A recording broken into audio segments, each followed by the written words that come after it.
আজকে আমি বানাবো লাউয়ের শুক্তো। এখন তো আর এইসব করাই হয় না, আগেকার দিনে এইসব করতো লাউয়ের শুক্তো। আচ্ছা, লাউয়ের শুক্তোর জন্য লাগছে লাউ, এই যে সর্ষের তেল, কড়াইতে সর্ষের তেল দিয়ে দিলাম প্রথমে পরিমাণ মতন। এবার এই লাউটা দিয়ে দেব, দিয়ে একটু নাড়াচাড়া করবো।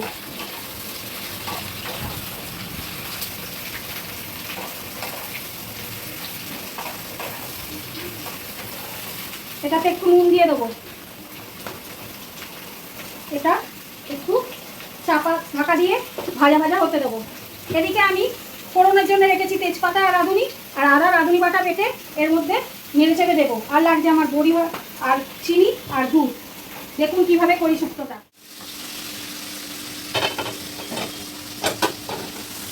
এই যে লাউটা নুন দিয়ে একটু ভাজা ভাজা হয়ে গেছিলো, এরপরে দিয়ে দেবো আদা রাঁধুনি বাটা। এই যে এটা দিয়ে একটু নেড়ে চেড়ে নেবো।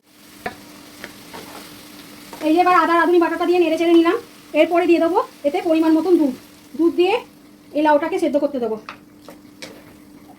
আর দিয়ে দেবো নুন দিয়েছি, কিন্তু আমার মনে হচ্ছে একটু কম হবে, তাই আরেকটু আমি সামান্য করে নুন দিয়ে দিলাম।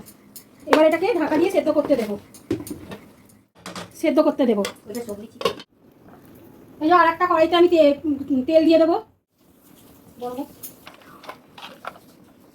কড়াইতে তেল দিয়েছি, গরম হয়ে গেছে। এবারে দিয়ে দেবো বড়িটা লাল লাল করে ভেজে নেবো। এই যে বড়ি ভাজা হয়ে গেছে, এবার বড়িগুলো একটা জায়গায় তুলে নেবো। ওই যে বড়ি ভাজা তেলেতে একটু ঘি দিয়ে দেবো। এবারে ওই ঘি আর তেলের মধ্যে রাঁধুনি আর তেজপাতা ফোড়ন দিয়ে দেবো। এই যে লাউটা এবার সেদ্ধ হয়ে গেছে, এর মধ্যে আমি একটু চিনি দেবো।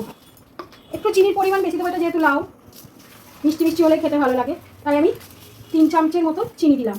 আর লোকে সুগার করাতেও খুব ভালো লাগে। ভালো হয়েছে। তারপরে এবারে চিনিটা দেওয়া হয়ে গেলে এবারে দিয়ে দেবো ভেজে রাখা বড়িগুলো। আর দিয়ে দেবো এই যে সাঁতলে রাখা, ভুলে গেছে রে, রাঁধুনি আর তেজপাতা।